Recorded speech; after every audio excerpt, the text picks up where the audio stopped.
It is going to be in Sanford, North Carolina, and I believe it's just in 2 days that we're going to turn North Carolina red and make Donald J. Trump the next president of the United States.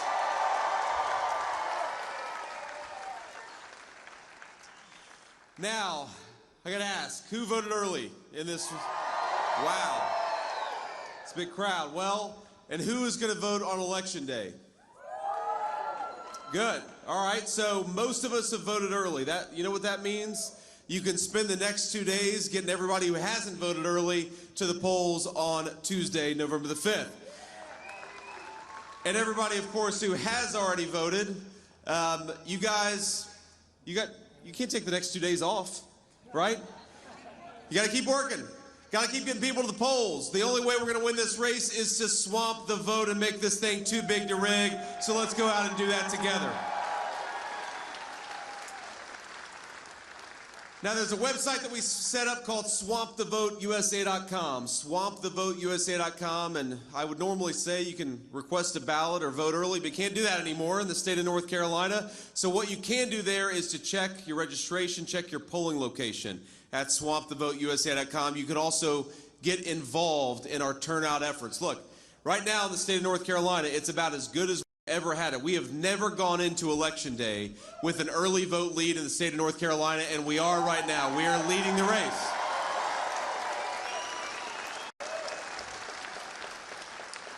So that's the good news. The bad news is the Democrats are going to try to swamp the vote in their own way on Election Day, so we got to make sure that every single friend, every family member, everybody who hasn't gotten to the polls, we got to make sure that they get there, and that's why we're here, is to remind you that we have got to win, not just the days before Election Day, because that's only half the battle, and I'm glad that we won it, but we got to win Election Day too, and that's what we're going to win. We're going to make Donald Trump the winner of North Carolina, but the president-elect of the United States. Now, the stakes of this election couldn't be higher, of course, and I think it's important to remind our fellow citizens that they could have it so much better, and in fact, when Donald Trump was president, they did have it so much better. Look, I brought this just to illustrate how much Kamala Harris's inflation has cost us. This is $5,000 right here. This is 5 months of Kamala Harris's inflation. Every North Carolina family is paying this in additional grocery prices, in additional rent prices, in additional housing prices. And ask yourselves, how much bigger is this stack going to be with 48 months of Kamala Harris's leadership? The answer is it's going to be way too high. Now, meanwhile, Donald J. Trump would like to give every single American this in the form of a tax cut. So you got to ask yourselves,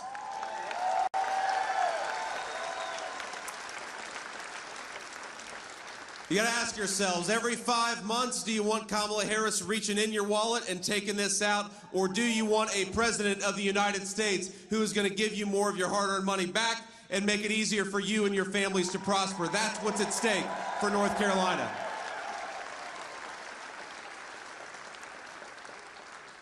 And I got a guy in the front here asking me to give it to him, and sir, we're not Democrats. We don't pay people to vote.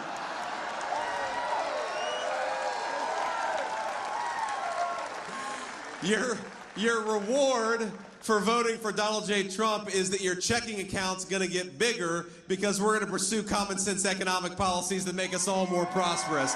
That's how you're going to get richer, sir. But I can't blame you for trying. It's worth asking. Look, Kamala Harris, it's simple. Kamala Harris broke this economy, and Donald J. Trump will fix it. Kamala Harris inherited an economy where we had 1.5% inflation, and over the last 4 years, her inflation has cost North Carolina families about $28,000. Kamala Harris inherited the safest and most secure border in the history of the United States of America, and in 4 years, we have seen the number of illegal aliens in this country grow to 25 million. Kamala broke the southern border, and Donald J. Trump will fix it.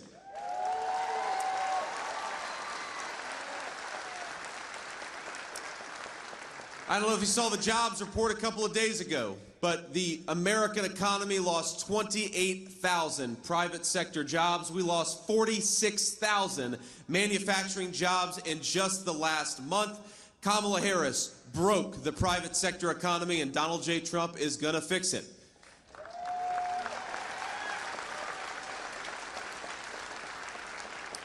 And of course, whether it's housing prices, whether it's mortgage interest rates, whether it's grocery prices, everything has gotten more expensive under Kamala Harris's leadership. So again, we have to ask ourselves, do we want a president who broke the economy, broke the border, broke your wallets, or do we want a president who has already fixed it and will fix it again when we give him an opportunity to govern?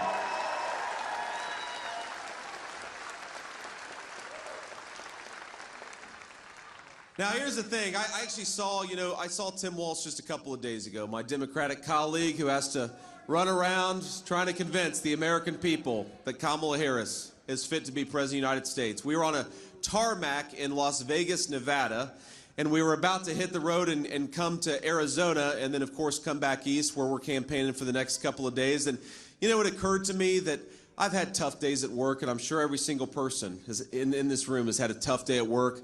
But I bet none of you have ever had as tough as a day as Tim Walz does. Because think about this. Tim Walz has got to go around and convince the American people that Kamala Harris has the competence to be the President of the United States. I'm sure you've had a tough day at work. I don't know if it's ever been that bad.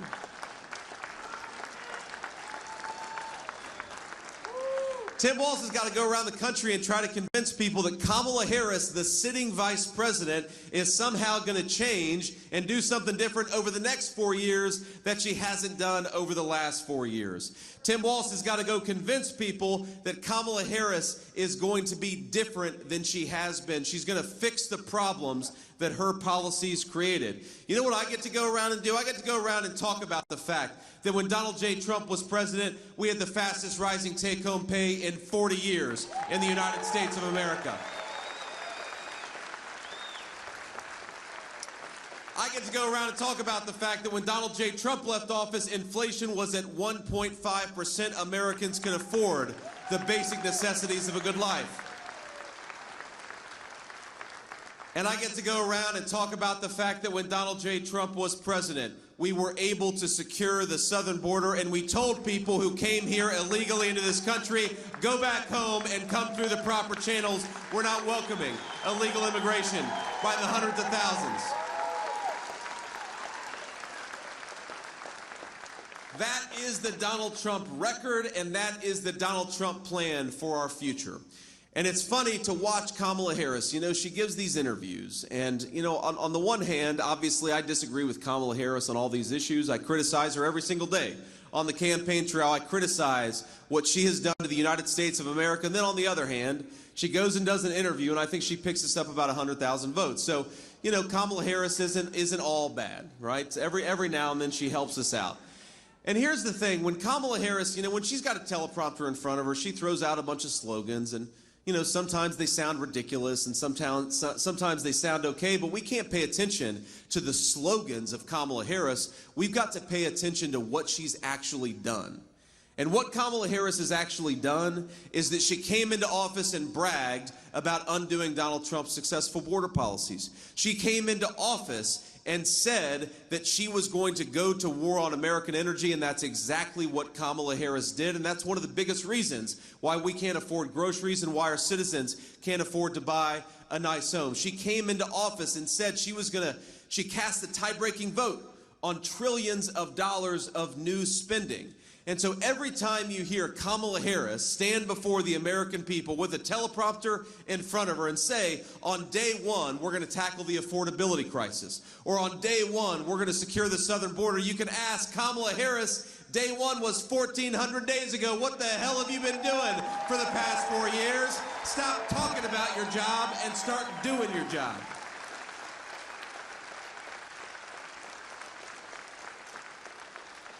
But as much as she pretends and as much as she's got these slogans about how she's going to somehow do something in the next 4 years that she hasn't done while she's actually been the sitting vice president, again, she gives us the gift of going out there and giving interviews. And even though they're always softball interviews, and even though our friends in the press never ask Kamala Harris difficult questions, sometimes they ask her easy questions and she still screws those up. And the definition, of a Kamala Harris gaffe is when she accidentally tells the truth, because sometimes she does do that. And a couple weeks ago, I don't know if you saw this, but she gave an interview with The View.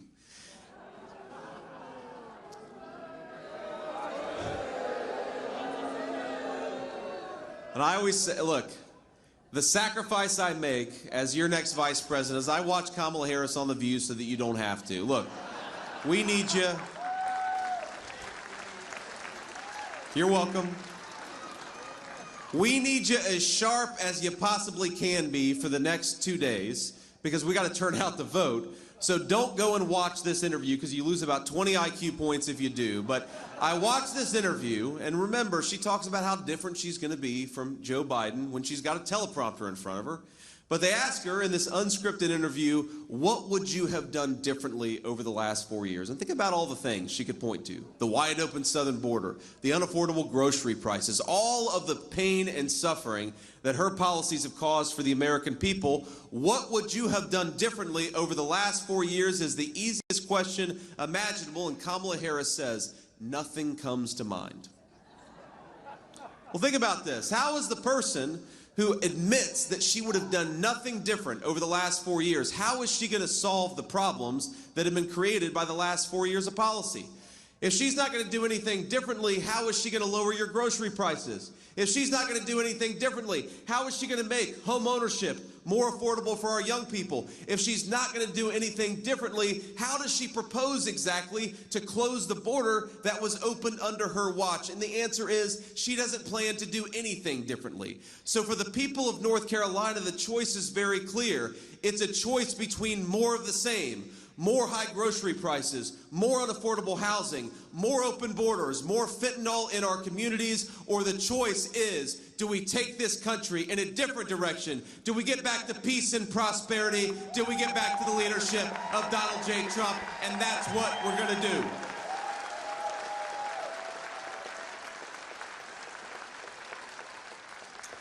Now I want to tell you a story about President Trump, and I think it illustrates the difference between the character of the two candidates, because the media, lies obsessively, of course, about President Trump, but I actually think that there's something really important that I learned about him a few weeks ago, and that was after the second assassination attempt. Now, we all saw the first assassination attempt.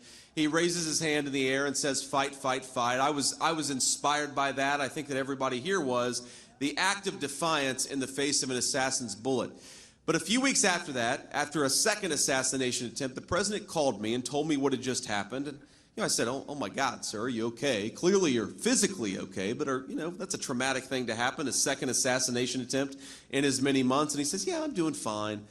I'm kind of pissed off, though, because I was going to make a birdie on the 6th hole, and the Secret Service wouldn't let me finish. And it kind of occurred to me in that moment that that's the kind of person you want in the Oval Office when the world goes to hell. Because you never know how somebody's going to react under a moment of crisis until you actually see their response under that moment of crisis. And you've got Kamala Harris, who runs from the friendly American media. Can we trust that person to negotiate for us with Vladimir Putin, the leader of Russia, Xi Jinping, the leader of China? No, of course we can't.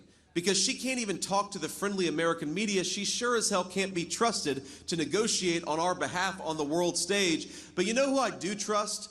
The guy who took a second assassination attempt with good humor and didn't lose his cool and went back to work the very next day.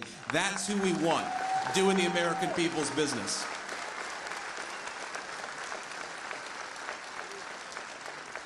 Now, I know the president has sacrificed, of course, a lot in the name of public service, but also his family has sacrificed a lot in the name of public service. And so, we've been thrilled to have a number of dear friends of mine. Senator Bill Hagerty's on the plane with us, going around the country. Of course, the most important person who's here, no offense to any of you, but is my lovely wife, Usha, who's been a great...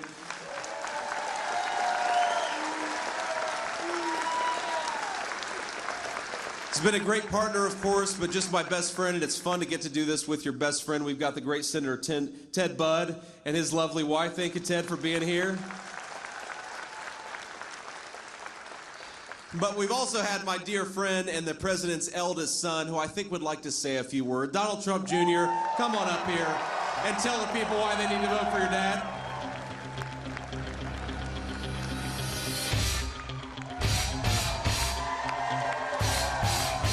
Hello, North Carolina. How's everyone doing today? Very nice. Listen, guys, I saw it coming in. I love that you've all almost early voted. But now, if I got to spend like the last 3 months on the campaign trail doing like 4 to 7 stops a day, you guys can spend the next 3 days rounding up, finding your friends, texting them, calling them, making sure we make this too big to rig. We have an incredible opportunity right now to do something for our country, something that's so spectacular, something that's so different. It's just not the typical bureaucracy anymore. Think of now we have like an actual like America First bench. How great has J.D. Vance been out there? Then you add in guys like Bobby Kennedy, let them fix the problems that they've been poisoning our kids with in health. You have Tulsi Gabbard.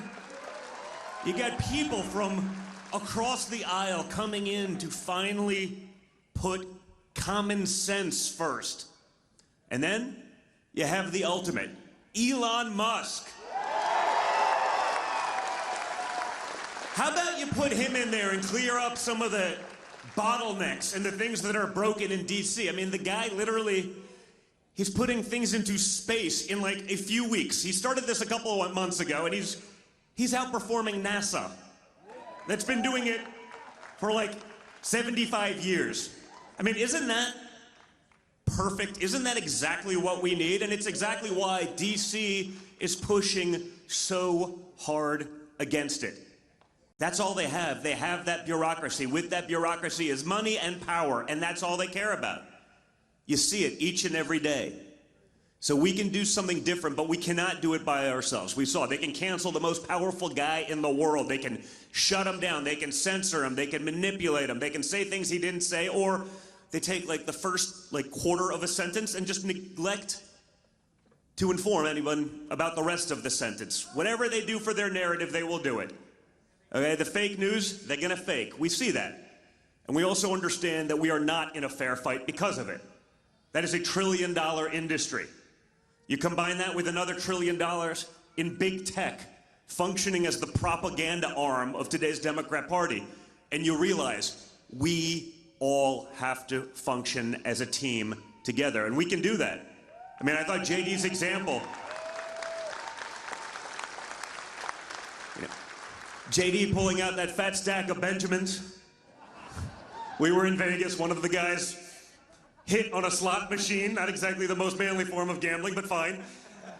But I thought it illustrated a great point. But I think another example that I like to use when I talk about it is I took 2 of my sons. Last summer, we were on a father-son fishing trip. We came back and they were hungry. They were 10 and 14 at the time. And we went to McDonald's, where my father is now allegedly a fry cook. Now, the Biden-Harris economy is so bad that Donald Trump has to not only run for president, but he has to work at McDonald's and as a garbage man just to make ends meet. And you know what I loved about it? It was the media response to McDonald's. Oh my God, it was a staged opportunity. It's like, no, really? Like, I thought he was actually working there. I mean, that's how insane they are. Think of that, okay? But I take my kids to McDonald's, and I'm not one of these guys, you know, liberal virtue signaling. My 2-week-old baby was crying the other day about the potential of nuclear proliferation on the Korean Peninsula. It's like, no, I know exactly who I am. I'm very comfortable with it. I'm open and honest about it. I'm the son of a billionaire from Manhattan. But if Donald Trump Jr. takes his children to McDonald's and has sticker shock, that is a serious problem, folks, okay? Like, that is a serious problem. Like, McDonald's was never, until the Harris-Biden economy, it was never a luxury item, right? And under my father, it won't be again. But we have to get him there, okay? This notion that Kamala Harris is gonna be an agent of change. She's gonna be, if she was gonna change anything, oh, she's changed a lot. It's all for the worse. But like, if she was going to change anything for the better, wouldn't you have done it by now?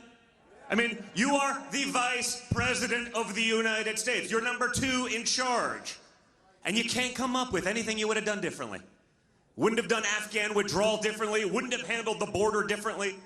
Think of the crime, the death, the fentanyl that's come across the border under her watch. She's not going to do anything differently, guys. Thinking that Kamala Harris is going to do something different, that's like crapping your pants and changing your shirt. You switch out Biden for Harris. It's literally the example. And you know how we know this? Because after about a month, when they finally forced her to put up her policies on her webpage, she cut and pasted from Joe Biden's playbook. Didn't even change the source code. Nothing is going to change. Don't be gaslit by it. Don't believe it. Just get all of your friends out. If we do this, we will do this together. Okay, we can take back our country together. We will function like a team. We will actually have unity. We will end the insanity of men in women's sports. We'll end the insanity of our open border policies, where they let in 600,000 criminals, 13,000 murderers, 16,000 sex offenders and rapists. Think about that. Those are U.S. government statistics from their administration. They know that's coming across our border, and they allowed it to happen anyway. This is not sane. They're not worried about any of that. They'll allow that to happen. But if someone adopts a baby pet squirrel, justice for Peanut. No, but think about it. Our government will let in 16,000 rapists, they'll let in 13,000 murderers, they'll let in 600,000 criminals across our border. But if someone has a pet squirrel without a permit, they go in there and kill the squirrel. Think about it. That's the Democrat Party. That's where they'll go. That's their overreach. They want to control every aspect of your life. The big stuff, the stuff that matters, the stuff that's killing our kids, destroying our neighborhoods. That's different. We got to follow the woke playbook. Change it all on November 5th. Yes, it is. Change it all. So, guys, it's up to you.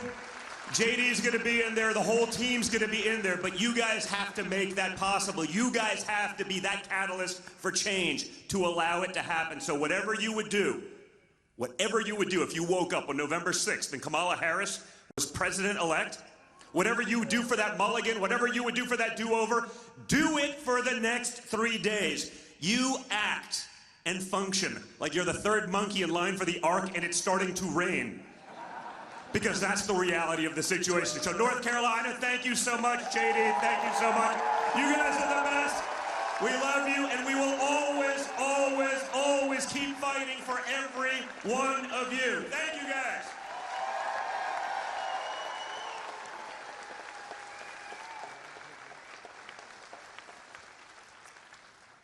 So I know Don's fired up about Peanut the squirrel. We were on the way down here from Cincinnati. He was like, is it really the case that the Democrats murdered the Elon Musk of squirrels? And I said, yeah, it sounds like, have you seen the videos of this squirrel? Yeah. He's a genius, or he was, unfortunately. But the same government that doesn't care about hundreds of thousands of illegal immigrant criminals coming into our country doesn't want us to have pets. It's the craziest thing. Look, let me leave you with a couple thoughts here, because I know we're going to get on to the next spot, and I want to make it clear that if you are undecided in this election, I think it's important to consider what's at stake. And I know all of you are not undecided, but there are a lot of people who are going to watch at home. We're going to see the clips from this, and I think it's so simple. The media is trying to distract us. They're trying to talk about everything other than which candidate in this race is going to make your life better. Which candidate in this race is going to take this money out of your pocket, and which candidate is going to put it back in? The answer is we already know. We don't have to guess. Kamala Harris, over the last 4 years, has been taking money out of your pocket with inflation. Donald Trump already put a lot of money back in your pocket when he was president, and that's exactly what he's going to do again. We ask ourselves, how do we create the prosperity of the Trump economy? How do we go from low inflation and rising take-home pay to where Kamala Harris has got us today? And the answer is very simple.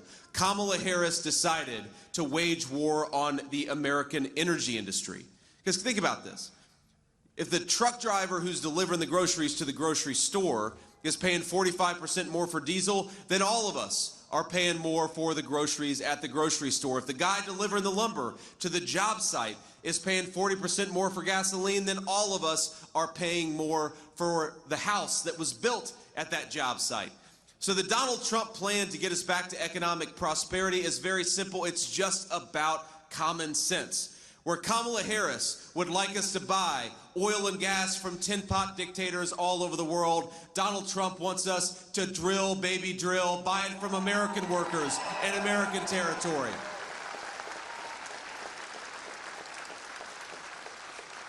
Where Kamala Harris talks about wanting to raise your taxes and reward foreign corporations that ship our jobs overseas, Donald J. Trump is saying, why don't we give American workers and American companies a tax cut, and why don't we penalize the foreign corporations that are stealing our jobs and shipping them to China and Mexico? That's common sense. Where Kamala Harris has rolled out the red carpet to illegal immigration, has offered to give Social Security and Medicare benefits paid for by you to people who have no legal right to be in this country, Donald J. Trump is saying, let's finish the wall and send illegal aliens back to their home countries, which is where they belong.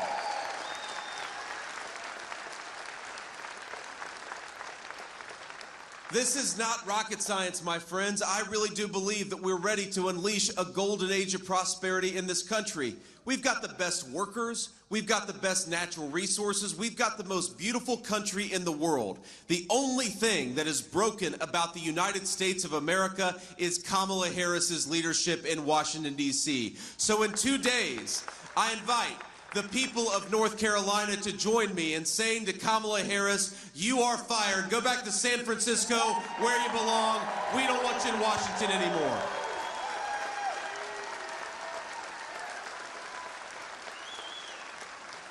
And while Kamala Harris attacks her fellow citizens for daring to criticize the job that she has done as vice president, if you think that she's done a crappy job on the border, she'll call you a racist. If you think that you should be able to afford housing and groceries, her boss, Joe Biden, will call us garbage.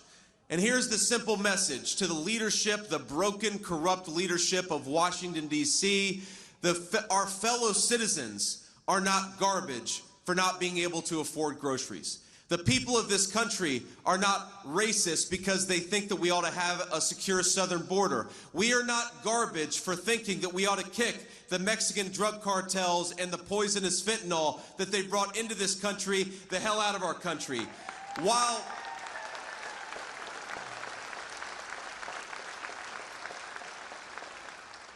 But while none of our fellow citizens, whatever their politics, are garbage for thinking that Kamala Harris has done a bad job, in just 2 short days, we're going to take out the trash in Washington, D.C., and that's what we have an opportunity to do.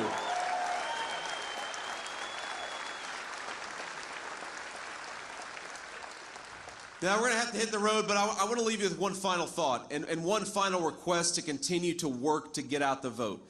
Because as much as I'm going to look forward to beating Kamala Harris and the Democrats in just a couple of short days, and trust me, I'll probably enjoy it more than anybody in this hangar, this is not just about red team versus blue team. This is not just about Republican versus Democrat, because look, we got a lot of Democrats and independents who we're proud to have on this team. This election is about giving the American people the leadership that it deserves, about giving the American nation a president who puts our citizens first, about an American leader who has compassion for the people who have the legal right to be in this country, not to illegal aliens who have taken advantage of this country.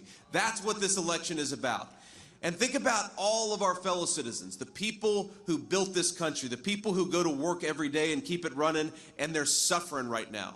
They're suffering because of that broken leadership in Washington, D.C. I've met parents whose teenagers died of a fentanyl overdose because they did what a lot of teenagers do. They took something under peer pressure, and because the Mexican drug cartels have taken advantage of this country, what they took was laced with fentanyl. And so they paid for that teenage mistake, not with a lecture from their parents, but with their lives. We have got to fix what's wrong in this country so that American parents can raise their children in safe and secure neighborhoods. That's what this election is about.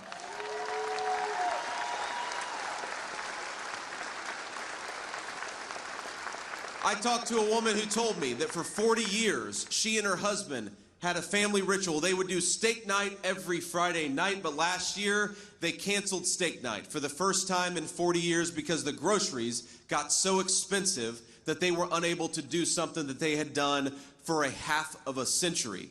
Now, I happen to believe that if you work hard and play by the rules, you ought to be able to afford steak night on a Friday night with your loved ones. And that is what we're fighting for. We're fighting for the Americans who want to afford a nice meal. We're fighting for our fellow citizens who can't afford groceries and housing because of what's gone on in this country for the last few years. We're fighting for American parents and grandparents to raise their children in safe and secure neighborhoods. We're fighting for the basic principle that if you work hard and play by the rules, you ought to be able to get ahead in this country that all of us love. Now, I believe that that can happen, and I believe it will happen, but it won't happen unless we give the American people a president who is fit to lead this great nation. So in 2 days, North Carolina, let's do exactly that. Let's make Donald J. Trump the president of the United States. We're gonna do it. Let's do it together. God bless you.